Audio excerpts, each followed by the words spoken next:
Hello everybody and welcome to my channel. Today I am hiking the loneliest trail in the Pecos, so come join me.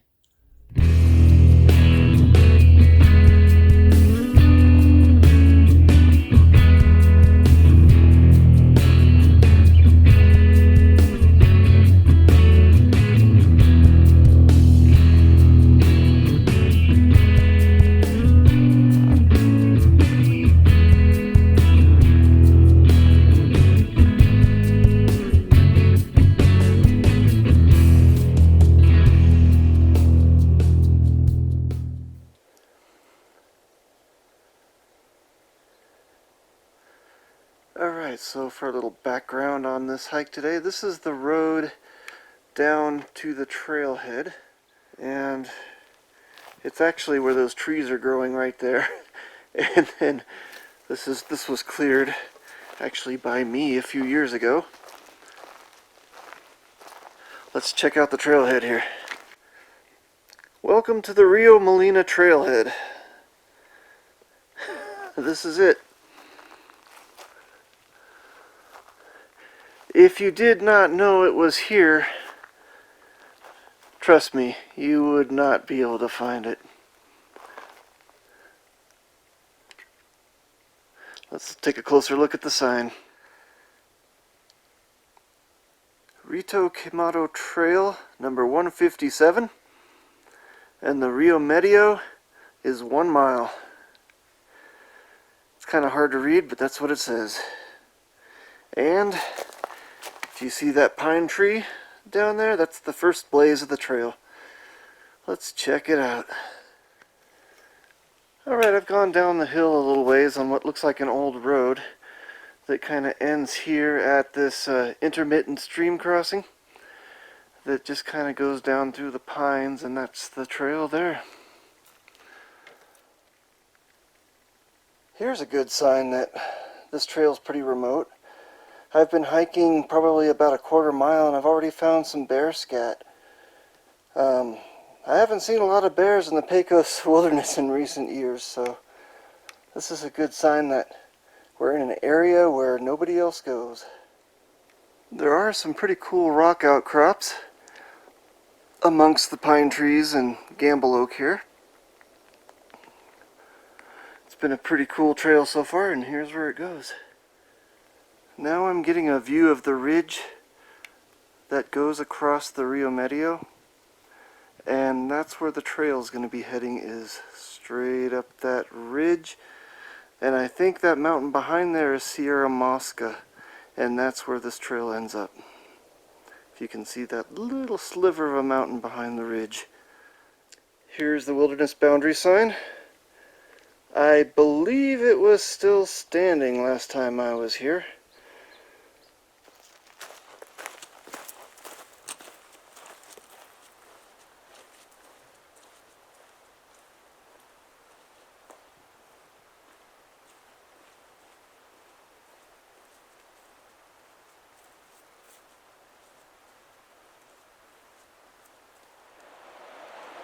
Pretty cool little rock formation, and I'm almost down to the Rio Medio, which actually starts up around Trail Rider's Wall. Alright, here is my creek crossing. Now tell me that doesn't look cold, and I'm gonna have to go across in sandals.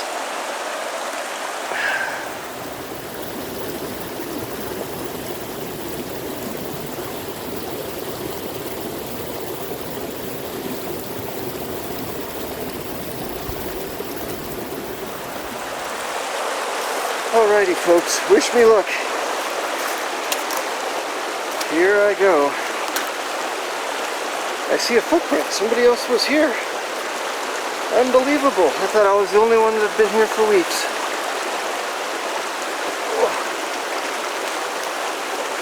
Alright. Let's go to the shortest possible location here.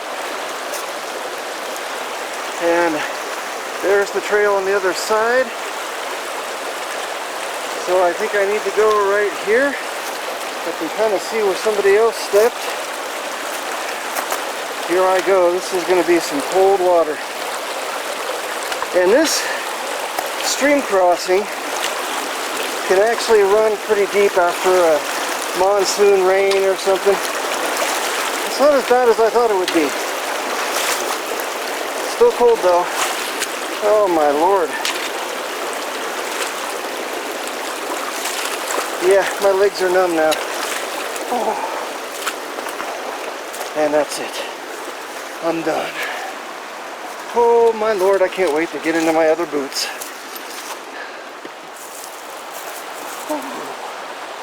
It'll feel good to get back in my wool socks and my trail runners here. Whew. Anyway, as I was saying, I've encountered this stream after a monsoon when it was not passable, flowing way too fast. Especially I had my 8-year-old son with me at the time, and that just didn't look safe, so I didn't do it. So just be aware of that if you come here in the summer months, that this stream could be raging. And also in the spring, after a heavy snow year, when it's runoff time, it can be flowing pretty good then too. Just use caution, common sense, and be safe.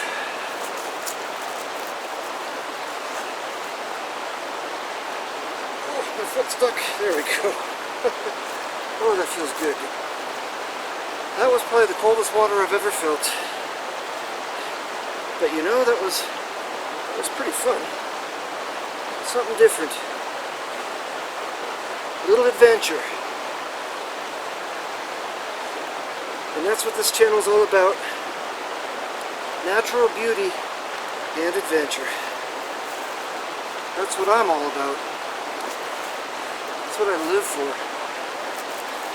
And what I try to give you guys in my videos.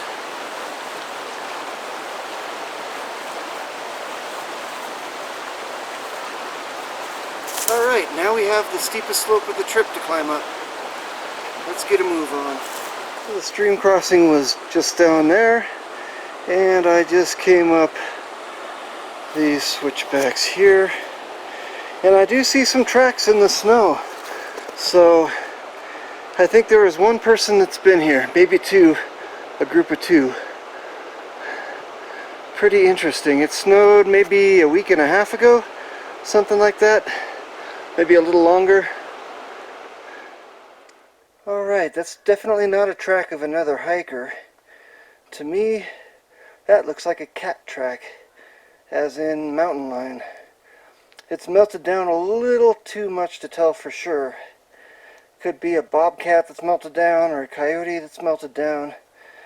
But judging by how round it is, looks like mountain lion to me. Alright, it appears that I've almost made it to the top of the ridge here, which is right there. And this is the north slope, of course, where there's still snow. It's actually going to be probably 70 degrees on the south slope. It's going to be cold on one side, warm on the other. And that's the canyon that I just climbed out of. Probably at least 500 feet straight up a switchback trail. Okay, as you can see, now the trail climbs steadily up a ridgeline, and in the distance way over there through the trees, that large lump I believe is Sierra Mosca. Starting to get some really nice views out in the distance there. Let me zoom in for you. It's a little hazy to pick up on the camera maybe, but it's beautiful. Looks like somebody was having a good time out here. I wish they'd pack out their trash though. It's right here next to the trail. It probably fell out of their pack or something. Sorry it's such a hazy day. But here is a great viewpoint that shows Sierra Mosca up there. But there's some big stands of aspen up there. Hopefully I can make it to one of those and find some water and make camp in there. That would be awesome. And as I pan around, I can show you the rest of the view all the way to the Jemez Mountains to our west, where I think the smoke is coming from due to controlled burns. Beautiful. I just spotted a terrific view up towards Truchas there, the town of Truchas. This is where I'm going, and this trail is obvious. Last time I was here, I remember searching out in this clearing in the oaks for a trail, and it just wasn't there. And this is about where I turned around, so from here on out, this is a new exploration for me. And thanks for the Forest Service trail crews for clearing this out a bit. Alright everybody, I believe I'm about 4 miles in now. It's been a much better trail than I remember. It was a lot harder to find before. I think they've done a lot of work, a lot of brushing. They've opened it up. Just look at that behind me. I mean, that's what the trail's been like. And it's been fairly flat for about the last mile, finally. I was climbing a lot before that, but I've actually been able to make up some time. So I was going to show you a much wilder trail, but unfortunately it kind of fixed that. But that's a good thing and a bad thing. And it looks like it's been getting a lot more use too, which I'm surprised about. But anyway, that's what's going on here. Let's go see if I can make it partway up Sierra Mosca and find a camp and get set up for the night. Now I am in the wilderness. The only tracks I can find are coyote and deer. Awesome. This is what I wanted. Here's somebody's old camp right on the trail here, which is odd. And then the trail kind of disappears. I think it might go this way, but I'm not seeing much evidence. Looks like it was cleared not too long ago, but they just piled everything up on the middle of the fire pit, which is kind of weird. Anyway, let's see if we can find the trail from here. Does anybody know what this is? I do. I'll give you 3 guesses. 1, 2, 3. That's the skull of a young buck. Anyway, it does look like the trail continues on this way. I see a faint trail right here, so I'm going to continue. This tree got its butt whooped by a deer. Or an elk. Look at that. That's not human caused. By the way, the forest here is getting really pretty. It's turning into a mixed forest with some aspen and fir trees, Douglas fir, plus the ponderosa pine that we've been seeing.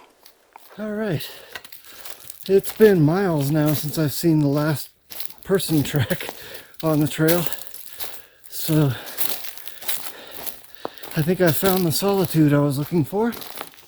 And the trail had mostly been on a ridgeline, but now it's starting to kind of traverse down the side towards a potential water source. So hopefully there's a stream down there.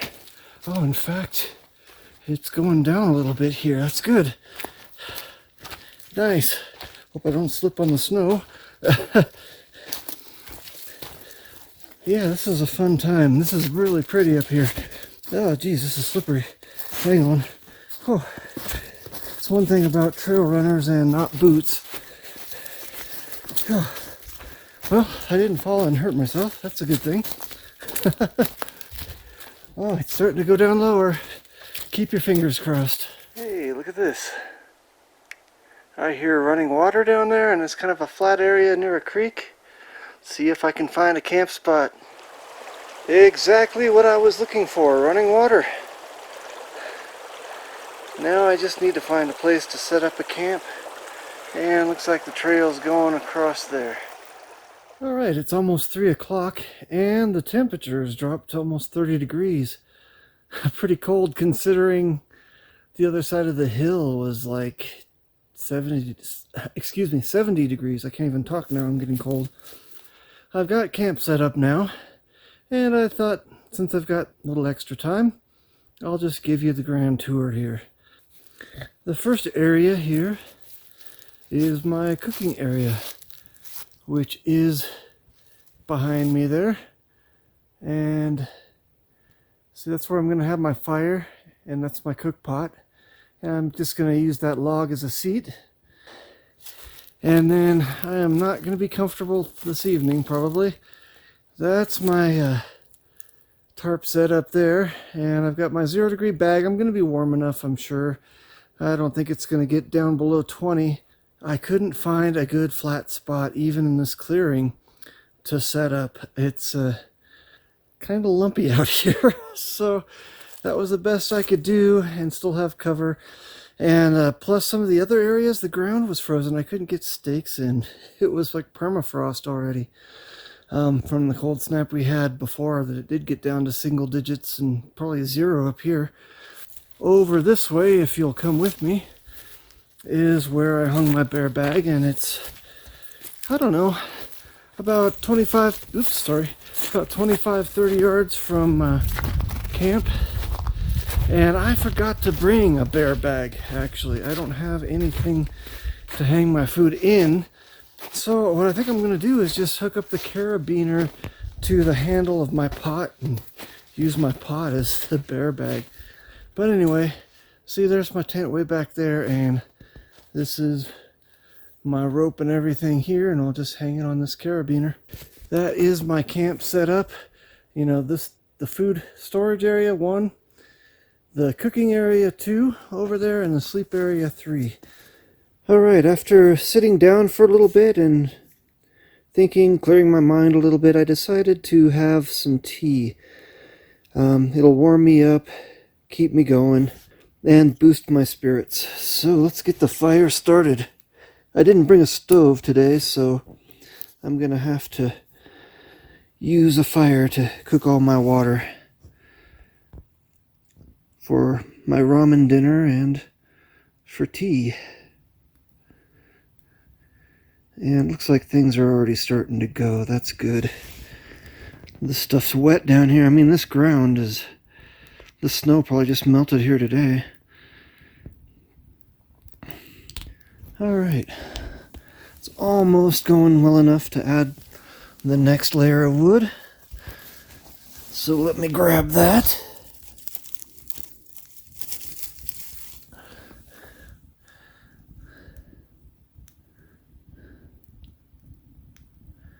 There we go, that's looking good. So they get a little bit warmer. Nice. Okay, let's throw a little more wood on. This stuff's pretty wet. It'll take a minute to steam, to dry off. Oh, there's nothing like a good fire at the end of a hard, cold day in the woods. Although it wasn't really that cold where I was hiking most of the time. It's pretty cold down here in the canyons. I think I already saw that it was down to 30 about. Pretty cold for 3 in the afternoon. Oh, that looks good. Alright, I won't bore you anymore with a picture of the fire. Let's boil some water.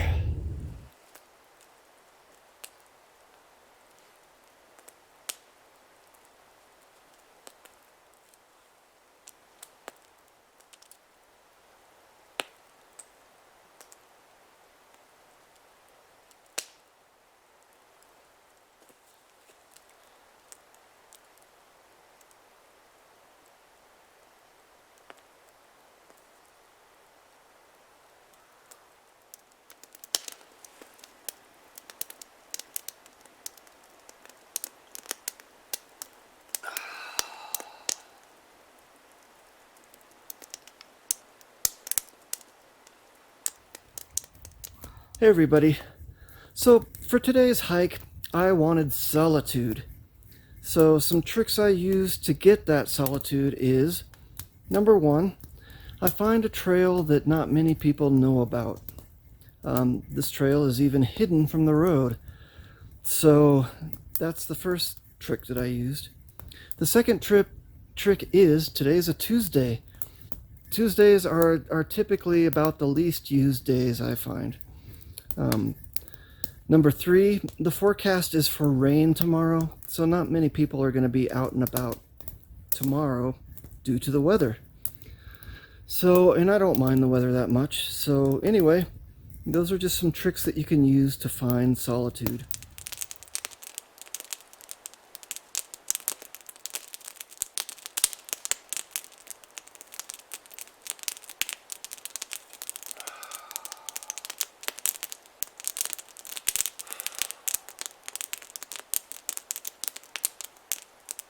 I'm telling you, there's something about a campfire and a good cup of tea or coffee. It just relaxes you. Makes you feel good. Makes you feel at one with nature. There's all this glorious life around you. I hate to use this phrase, but it doesn't get much better than this. I think if more people experienced solitude like this, I think more people would have clearer minds. It's good for you. The first time I ever did an overnighter by myself was when I was going to college. I was maybe 21, 22. And I went to a place called Long Gulch Lake in the Trinity Alps Wilderness. It's only about a 3-mile hike in from the trailhead. But boy, was I clumsy my first trip. I remember I saw some people there at the lake where I was going to camp, and I tripped and got nervous and fell and backtracked, and I had to cross a stream. I never really crossed a stream before for the outlet stream, and I think I got my feet a little wet, but not too bad. But I found a nice flat spot to camp on and pitched my tent, made dinner, caught a trout for dinner, had some chili in a pot or something, washed the pot, and it was nice and clean. I decided not to hang it that time just because, I don't know, I was lazy. I was getting tired. It was the end of the day. It was a hard day. So I went to bed. In the middle of the night, I heard the pots clanging around. And of course, what's the first thing you think of when your pots get moved around in the middle of the night? A bear. I don't think my adrenaline has ever pumped so hard, my heart has ever pumped so fast. I was so flippin' scared.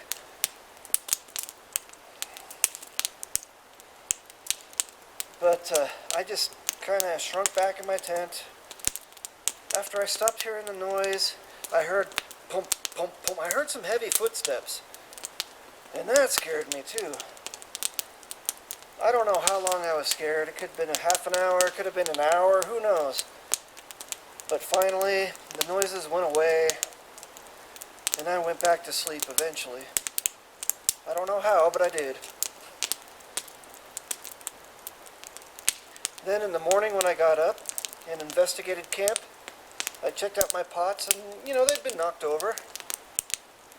And I was expecting to see some bear tracks in the dirt or whatever. You know what I saw? Deer tracks. It was just a nosy deer. That's all.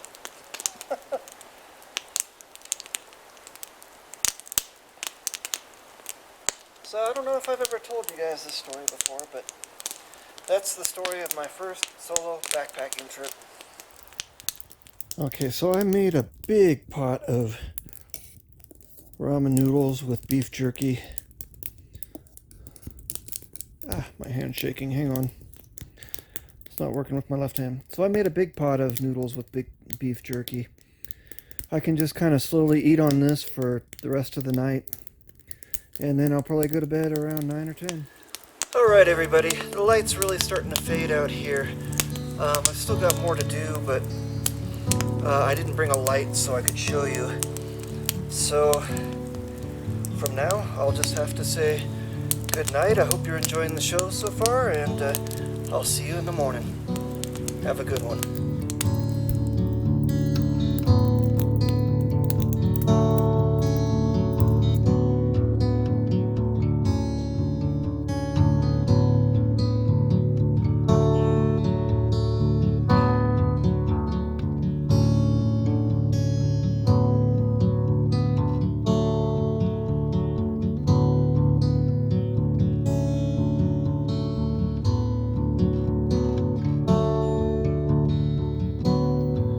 Good morning everybody. It is day 2 of my little adventure, and pretty much today I'm just gonna head back to the trailhead. I'm not feeling all that great. I had planned to go further up the trail and explore some more, but yeah, that's not gonna happen. So let's get my coffee and pack up and head on down the trail.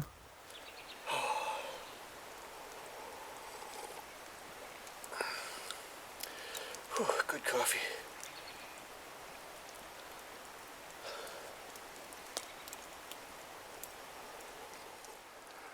Alright, I started hiking up the hill from the creek for a little ways, maybe 3/4 of a mile, and I found a trail junction sign that I didn't even see yesterday because it's facing the opposite way of where I was going. There is a rock cairn there. My trail actually goes out that way. You can't really see it well, but that's the way it goes. So I'm going to pull out the map and see what trail this is. Okay, this gives you an idea of how remote this is. 227 is the trail I was supposed to be on. I did not come from that direction. I guarantee you that much. And it says trail 157. I looked at the map. There is no trail 157. Here's 227. This is what I'm on now. It actually stays up at the top of the ridge. There's a 156. I wonder if that's what they mean. If that's the case, I was already way back up in here. But I don't know. This is weird. That's why this area doesn't get much use. Okay, here are my tracks from yesterday. So this is the way I came on trail 157. So in actuality, this is trail 227. So the sign is just wrong. So just be aware of that if you come out here. The view of the Espanola Valley through the trees looks pretty cool. I don't know if you can see it through there.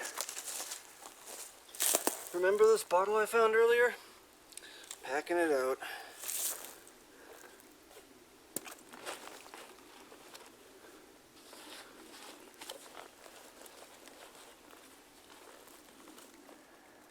Alright, my trail is going this way. I'm going to switch back down to the creek and then climb up and over that little spur ridge and into that ravine into the top of Borrego Mesa on the other side. And then I'll be done. Alright folks, here I am at the half-frozen Rio Medio again. And here's my crossing spot. And this time I'm changing up the strategy. I'm just going to wear my trail runners through the water because it's only a mile back to the car, and then I can change into my sandals for the drive home. Here we go.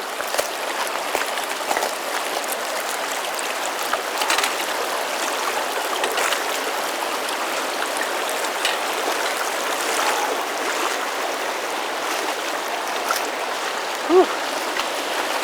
Made it. Hey everybody.